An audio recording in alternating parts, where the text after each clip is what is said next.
Salut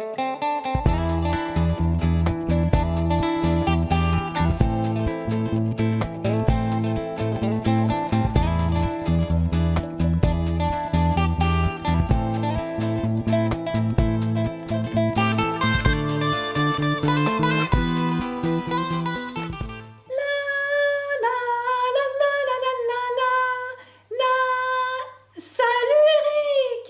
Si tu savais, mais comme je suis contente! Que t'arrive-t-il de si joyeux? C'est bientôt mon anniversaire et je vais pouvoir faire une méga super géante fête! Wow, tu peux inviter combien de copains? Autant que je veux, parce que le jardin il est grand! Quelle chance! J'espère que tu m'invites. Bien sûr! Et aussi Pedro et Julie, vous êtes mes meilleurs amis. Et puis voyons voir la liste des copains de la classe. Ah non, pas Zoé en tout cas. Pourquoi? Elle est gentille. Elle m'énerve à ne penser qu'à sa coiffure et ses bijoux. Tu sais, elle fait ce qu'elle peut. Comme elle ne parle pas bien le français, elle est timide et elle essaye au moins d'être jolie. Ah, bon, on verra. Je vais prendre Quentin aussi. Il est super gentil, même s'il ne sait pas trop jouer au foot. Je suis content de voir que tu ne tiens pas compte des exploits sportifs. Et Charles, tu l'invites? Charles? Ah ben non alors! Il est toujours si mal habillé, cela gâcherait les photos. Tu juges les gens sur leurs habits maintenant? Tu sais, il n'y peut rien. Ses parents ne sont pas riches. Bon, on verra. Je prends encore Sophie, mais pas Valérie. Et elle, tu ne lui trouveras pas d'excuses. Elle m'a tiré les cheveux hier. Et toi, tu lui as donné un coup de pied. Ce serait peut-être une bonne occasion de lui pardonner et de faire la paix avec elle.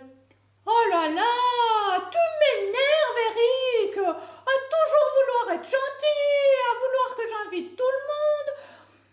Il faut que je réfléchisse.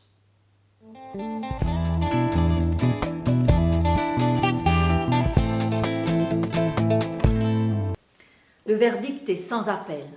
Jésus est condamné à mort.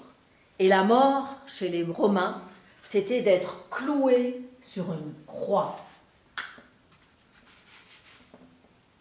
À la fin du procès, la foule l'a demandé « Crucifie-le !» Les chefs religieux ont atteint leur but. C'était la sentence qu'ils voulaient, la condamnation à mort. Et Pilate, il voulait faire plaisir au plus grand nombre, peut-être par lâcheté. Il a livré Jésus à la mort. Mais qui est vraiment responsable de la mort de Jésus finalement? Eh bien, écoute bien. C'est Jésus qui parle dans Jean. « Personne ne me prend la vie, mais je la donne volontairement. » En fait, Jésus est en train de dire qu'il aurait pu appeler des anges, qu'il aurait pu éviter tout cela. Mais c'était prévu par Dieu son Père, c'était dans le plan de Dieu. Et même déjà quand il est venu sur cette terre, il est écrit dans Matthieu, l'ange qui parle, « Tu lui donneras le nom de Jésus, car c'est lui qui sauvera son peuple de ses péchés. » Voilà la mission pour laquelle Jésus est venu sur terre. Jésus veut sauver tous les hommes. Les sauver de quoi? Tu as bien entendu? De leurs péchés. Le péché, c'est quoi? Le péché, les péchés, c'est tout ce qui est mal. Quand tu triches, quand tu voles, quand tu mens, quand tu dis des méchantes choses, tout cela, ça déplaît à Dieu. Et la conséquence de ce péché, de ces péchés, c'est d'être condamné, d'être séparé de Dieu, d'être mort, d'avoir la mort éternelle. Voilà, on est condamné à cause de notre péché. Et Jésus est venu pour cela. Lui, il a été condamné, on vient de le dire. Eh bien, on va voir ce qu'il a subi pour notre péché. Jésus est livré aux soldats. Il est amené hors de Jérusalem sur une colline appelée Golgotha. C'est là que Jésus est cloué avec deux brigands, deux criminels, l'un à sa droite, l'autre à sa gauche. Et ces soldats se partagent les habits de Jésus. Ils tirent au sort sa tunique qui était d'une seule pièce. Et tout cela, c'était quelque chose qui avait été annoncé et qui était en train de s'accomplir. Et Pilate avait fait faire un écriteau qui était mis au-dessus de la croix de Jésus. Celui-ci est Jésus, le roi des Juifs. Et tous les passants pouvaient voir cela. Justement, ces passants, il y en a beaucoup qui insultaient Jésus en lui disant « Mais si tu es le Fils de Dieu, descends de la croix !» Et puis, pas que les passants, les chefs religieux se moquaient de Jésus en lui disant « Il a sauvé plein de gens, il a qu'à se sauver lui-même !» Et bien d'autres encore se moquaient de Jésus. Jésus, lui, à toutes ces insultes, à cette agressivité, il prie Dieu son Père. Quoi? De le venger? Non, pas du tout. Père, pardonne-leur, car ils ne savent pas ce qu'ils font. Ce qu'il avait dit, aimez vos ennemis, faites du bien à ceux qui vous maltraitent. Jésus est en train de le faire alors qu'il est en train de souffrir, d'être cloué sur la croix. Et puis, je vous l'ai dit, 2 criminels ont été cloués avec Jésus. Il a été mis avec les criminels. Ça aussi, c'est une parole qui s'accomplit. Et il y en a un qui se moque en disant « Mais si tu es le Messie, sauve-toi toi-même et sauve-nous !» Mais l'autre lui fait des reproches. L'autre s'adresse d'abord à lui en lui disant « Mais tu ne crains pas Dieu? Nous, cette punition, elle est juste. C'est ce que nos actes méritent. C'est parce que nous avons fait des vilaines choses que nous sommes là, punis, sur la croix. » Mais lui, il n'a rien fait de mal en parlant de Jésus. Et il se tourne vers Jésus en lui disant « Mais souviens-toi de moi quand tu viendras comme roi. » Et là, Jésus a une parole étonnante pour ce criminel. « Je te le dis en vérité, aujourd'hui tu seras avec moi dans le paradis. » Incroyable! Ce brigand, ce criminel, il est sauvé. Il est sauvé tout simplement parce qu'il a cru personnellement. Et c'est vraiment ça. Jésus veut sauver tous les hommes et il suffit de croire personnellement à ce qu'il a fait pour chacun d'entre nous à la croix. Et il dit aussi à ce criminel, « Tu seras avec moi dans le paradis. » C'est-à-dire qu'il y a une vie après cela. Toi, tu vas avoir une autre vie, moi, je serai dans une autre vie et on va se retrouver. Et ça, c'est une promesse incroyable qu'il fait à ce brigand. Il y a aussi plein de gens qui sont tristes, peut-être des gens que Jésus a guéris, des aveugles qui voient ce spectacle. Et il y a aussi des femmes, et notamment Marie, la mère de Jésus, soutenue par le disciple Jean. Et là, Jésus a une parole pour sa maman. Il prend soin d'elle et il lui dit « Femme, voici ton fils » en parlant de Jean. Et à Jean, il lui dit « Voici ta mère ». Et en fait, il demande à Jean de prendre soin de Marie. Et à partir de ce moment-là, Jean va effectivement prendre Marie pour prendre soin d'elle. Jésus, alors qu'il est sur la croix, il a encore compassion de ceux qui sont là, à ses pieds. Il veut les sauver, tous, ceux qui l'insultent, ceux qui sont tristes. Il est venu pour ça, pour cette mission. Alors depuis 9h le matin, Jésus est en croix. Et à midi, le ciel s'obscurcit. Il fait nuit. Jésus est terriblement seul. Mon Dieu, pourquoi m'as-tu abandonné? Il porte les péchés du monde. Et puis voilà, à 3h, il s'écrie « Tout est accompli !» Qu'est-ce qui est accompli? Eh bien, ce pourquoi il est venu, sa mission. Jésus est allé jusqu'au bout de sa mission. Jésus, il souffre là parce que c'était dans le plan, c'était prévu par Dieu. Il a pris notre condamnation. Il a été condamné à notre place pour que nous puissions être libérés, pour que nous puissions être pardonnés. Il a tout accompli. Le plan a été annoncé et je vais juste lire le prophète Ésaïe qui a dit des années en avance. Il était blessé à cause de nos transgressions, de nos péchés, brisé à cause de nos fautes, encore une fois de notre péché. La punition qui nous donne la paix est tombée sur lui et c'est par ses meurtrissures, c'est par ses blessures que nous sommes guéris. Voilà ce que Jésus a subi pour chacun d'entre nous, pour tous les hommes, pour toi, pour moi.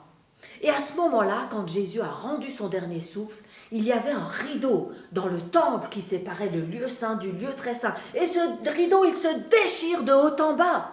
Et en fait, c'est un peu comme symboliquement pour dire, maintenant, l'accès à Dieu est de nouveau rendu possible. Pourquoi ? Parce que Jésus a payé pour les péchés. Il a été puni. Dieu est saint. Il ne peut pas voir le péché. Mais il nous aime. Alors quelqu'un devait rendre justice. Et la justice a été pleinement accomplie par Jésus à la croix. Et à ce moment-là, il y a aussi eu un tremblement de terre. Les rochers se sont fendus et l'officier romain et les autres soldats qui sont là, ils ont peur. Et cet officier, il reconnaît, cet homme était vraiment le Fils de Dieu. Quand il a vu tout ce qui s'est passé, quand il a entendu tout ce que Jésus a prononcé, cet homme était vraiment le Fils de Dieu. Et voilà que le soir approche. On est à la veille du sabbat, c'est-à-dire le jour de repos. Pour les Juifs, il faut préparer. Les corps ne doivent pas rester en croix. Alors il y a un homme qui fait partie des responsables aussi du conseil juif, un homme riche, Joseph, de la ville d'Arimathée. Il n'a pas du tout approuvé ce que les autres ont fait. Lui aussi, il attend le royaume de Dieu. Et en fait, il a courageusement été voir Pilate pour lui demander la permission de pouvoir prendre le corps de Jésus.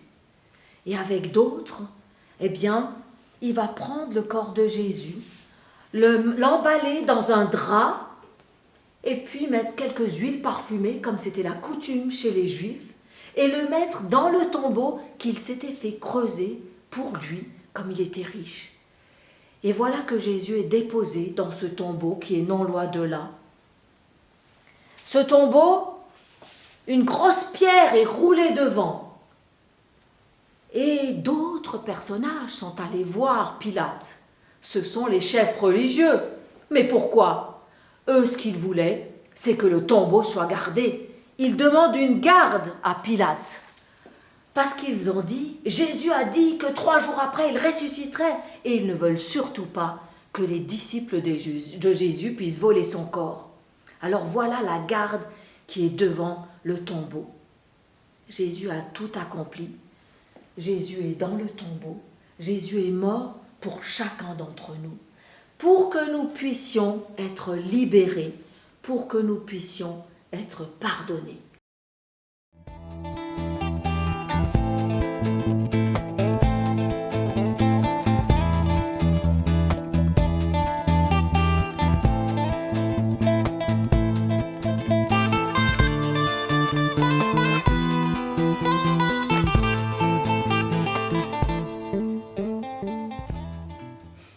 Dans le fond, Eric, tu as raison. Je ne devrais pas juger si vite les gens et apprendre à les accepter comme ils sont. Mais oui, tu m'as bien aidé, moi, quand j'ai cassé la vitre du bureau de ton père. Alors tu peux bien aider les autres, leur faire plaisir en les invitant. Oui, de toute façon, le tri se fera naturellement. Ceux qui n'ont pas envie de venir sont libres de refuser. Moi, je leur aurais donné une chance. Je crois que c'est la meilleure façon de faire.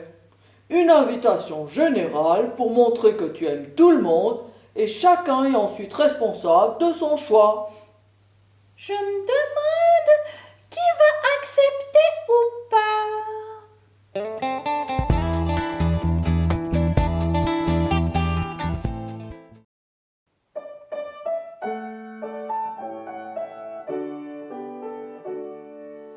Écoute, écoute, car c'est pour toi, c'est pour les autres, même pour moi, qu'un important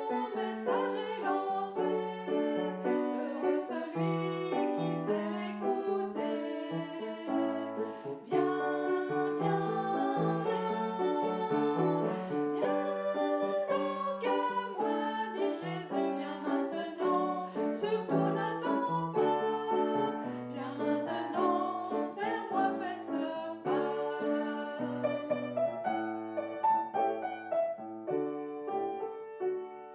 Écoute, écoute, car c'est pour toi, c'est pour les autres, même pour moi, qu'un important message est lancé.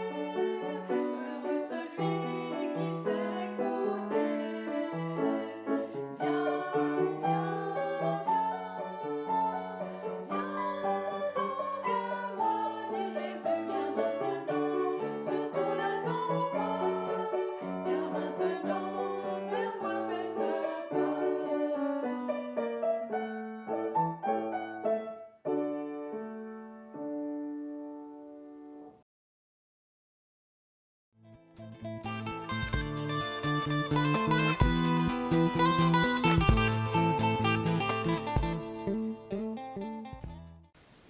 Le verset qu'on va apprendre par cœur aujourd'hui se trouve dans Tite 2 au verset 11. Alors on le dit ensemble, car la grâce de Dieu, source de salut pour tous les hommes, a été manifestée. Tite 2 verset 11. Qu'est-ce que c'est que la grâce de Dieu?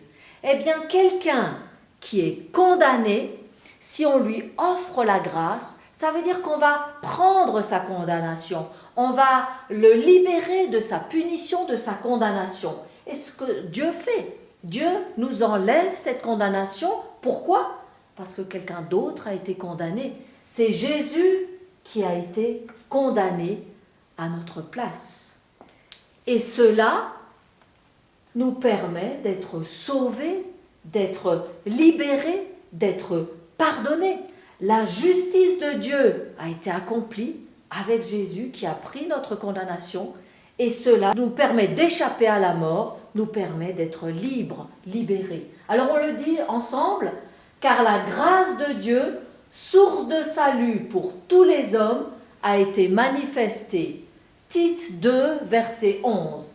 Pour tous les hommes, ça veut dire chacun d'entre nous, pour toi, pour moi, pour tous ceux qui viendront encore après, eh bien cette grâce a été manifestée. Mais attention, il faut se l'approprier, il faut personnellement croire à ce que Jésus a fait à la croix pour soi, pas juste croire d'une façon générale, et lui faire confiance pour être vraiment libéré. On le répète, car la grâce de Dieu, source de salut pour tous les hommes, a été manifestée. Tite 2, verset 11. Eh bien, elle a été manifestée où et comment? Eh bien, elle a été manifestée à la croix. C'est parce que Jésus a subi la punition que nous méritions. Il a pris notre place. C'est à la croix que cette grâce de Dieu se manifeste. Car la grâce de Dieu, source de salut pour tous les hommes, a été manifestée. Tite 2, verset 11. On peut peut-être même faire des gestes. La grâce de Dieu, on montre en haut. Source de salut, il nous a libérés, on fait comme ça. Pour tous les hommes, a été manifestée, on montre la croix. On le répète avec les gestes. La grâce de Dieu, source de salut pour tous les hommes, a été manifestée. Tite 2, verset 11.